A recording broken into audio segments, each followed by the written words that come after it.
అభివృద్ధి అనేది ఎవరి హయాంలో జరిగిందంటారు? చంద్రబాబు నాయుడు గారు ఉండగా చిట్ట చివరి రోడ్డు వరకు పొలాలకు వెళ్ళే రోడ్లకు కూడా రోడ్లు వేయడం జరిగింది, దారులకు కూడా.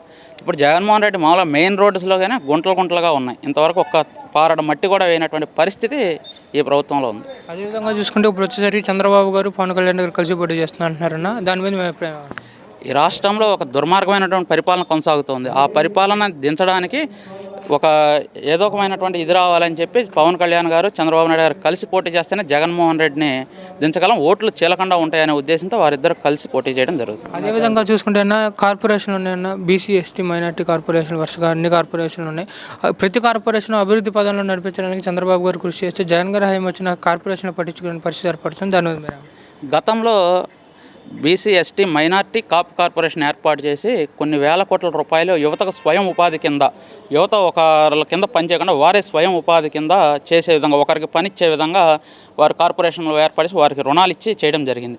కానీ జగన్మోహన్ రెడ్డి అధికారంలో వచ్చిన ఆ కార్పొరేషన్లు అన్నీ తీసేసి కులానికి ఒక కార్పొరేషన్ పెట్టి వాళ్ళ వైఎస్ఆర్ కాంగ్రెస్ పార్టీలో ఉన్నటువంటి నాయకులకు, నిరుద్యోగమైన నాయకులకు ఉద్యోగాలు ఇచ్చాడు తప్ప ఖాళీ కుర్చీలు తప్ప ఇంకా ఏమీ లేవు ఆ కార్పొరేషన్లో. అదేవిధంగా చూసుకుంటే చంద్రబాబు గారి హామీలో అన్నా క్యాంటీన్ కూడా తీసేసిన పరిస్థితి ఏర్పడుతుందన్న, దాని మీద మీరు? గతంలో అనేక మంది పేద మధ్యతరగతి వారు ఏదైనా ఊరు వెళ్తే ఒక హోటల్లో భోజనం చేయడానికి ఒక్కోసారి డబ్బులు ఖర్చు లేకపోతే అన్నా క్యాంటీన్ ఉంది, రుచికరమైన భోజనం పెడతారని చెప్పి గౌకం వెళ్ళి తినేసి వాళ్ళు పని చేసుకునే పరిస్థితి ఉండేది. ఇప్పుడు ఆ క్యాంటీన్ తీసేసి జగన్మోహన్ రెడ్డి పేదవాళ్ళ నోట్లో మన్ను కొట్టాడు అంతే. అదేవిధంగా చూసుకుంటే ఇప్పుడు వచ్చే ఎన్నికల్లో ఎవరికి మొగ్గు చూపే అవకాశం ఉందంటారు? అటు పక్కనే వైనాట్ 175 అంటున్నారు జగన్ గారు. వైనాట్ 175 మేము అడుగుతున్నాం, వైనాట్ పులివెందుల అని కూడా అడుగుతున్నాం మేము. అదేవిధంగా చూసుకుంటే కొత్తగా వచ్చేసరికి ఇప్పుడు బస్సు యాత్ర ఒకటి స్టాప్ ఇచ్చేసారన్న. ఇంకోటి వై వాంట్స్ జగన్ చెప్పి ఏపీ ప్రభుత్వానికి జగన్ ఎందుకు కావాలని చెప్పి కొత్తగా ఒక కార్యక్రమం చేపట్టడం జరుగుతుంది. దాని మీద మేము అదే అడుగుతున్నాం, ఏపీకి జగన్ ఎందుకు అసలు అని అడుగుతున్నాం మేము కూడా. ఏపీకి జగన్ ఎందుకు, ఏపీకి ఏం చేశాడని జగన్ కావాలి మనకని అడుగుతున్నాం మేము. విధంగా చూసుకుంటే వాలంటీర్ వ్యవస్థ, సచివాలయ వ్యవస్థను తీసుకొచ్చారు, దాని మీద మీ అభిప్రాయం ఏమంటారు? వాలంటరీ వ్యవస్థ వాళ్ళ వైఎస్ఆర్ కాంగ్రెస్ పార్టీ కార్యకర్తలాగా పనిచేస్తున్నారు. సచివాలయం వ్యవస్థ కూడా ఇది వేస్ట్ వ్యవస్థ అనేది. ఎంఆర్ఓలో వీళ్ళందరి దగ్గరికి వెళ్ళి పనులు చేయాల్సింది ఇప్పుడు సచివాలయ వ్యవస్థ చేస్తున్నారు. ఎంఆర్ఓ చేయాల్సినటువంటి పని సచివాలయం వాళ్ళు చేయించే విధంగా చేస్తానన్నాడు, కానీ అదంత ప్రొసెసర్ జరగట్లేదు అక్కడ.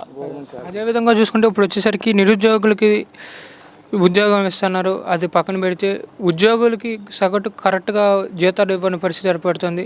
ఉద్యోగులకి జిఎస్టీ అని చెప్పి కొత్తగా ఒకటి తీసుకొస్తానన్నారు, దాన్ని తీసుకురావడానికి పరిస్థితి ఏర్పడుతుంది. దాని మీద గతంలో చంద్రబాబు నాయుడు అరణంగా ఉద్యోగులందరికీ కూడా అత్యధిక ప్రాధాన్యత ఇవ్వడం జరిగింది.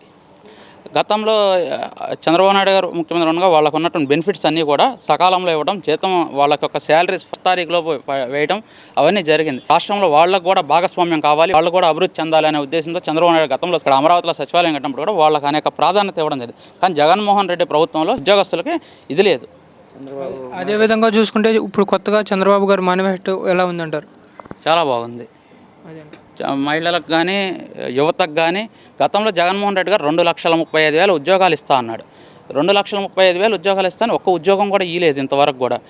మెగా డిఎస్సి వేస్తా అన్నాడు, ఇంతవరకు మెగా డిఎస్సి అసలు లేదు. 60,000 కానిస్టేబుల్ ఎస్ఐ పోస్టులు భర్తీ చేస్తా అన్నాడు. ప్రతి జనవరి మాసంలో జాబ్ క్యాలెండర్ ఇస్తా అన్నాడు. మరి ఇంతవరకు కూడా ఒక సాక్షి క్యాలెండర్ తప్ప జాబ్ క్యాలెండర్ అనేది రావటం లేదు. ప్రజలు మరి యువత పక్క రాష్ట్రాలకు వలస వెళ్ళిపోతూ ఉన్నారు. అదేవిధంగా చూసుకుంటేనే ఇప్పుడు వచ్చేసరికి ఏ వాలంటీర్కైనా ఏ సచివాలయం ఉద్యోగులైనా సరే సాక్షి పేపర్ కొనుక్కోవాలంటున్నారు, దాని మీద మీరు? వాళ్ళకి ఫ్రీగా ఇస్తున్నారు, అది జనం సొమ్ముతోనే ఫ్రీగా ఇస్తున్నారు. అది వాళ్ళకి ఎవరికి మొగ్గు చూపే అవకాశం ఉందంటారు వచ్చేందుకు? రాష్ట్రంలో చంద్రబాబు నాయుడు గారికి మొగ్గు చూపుతున్నారు, పెడన్ నియోజకవర్గంలో కాగిత కృష్ణప్రసాద్ గారికి మొగ్గు చూపుతున్నారు. Okay, thank you.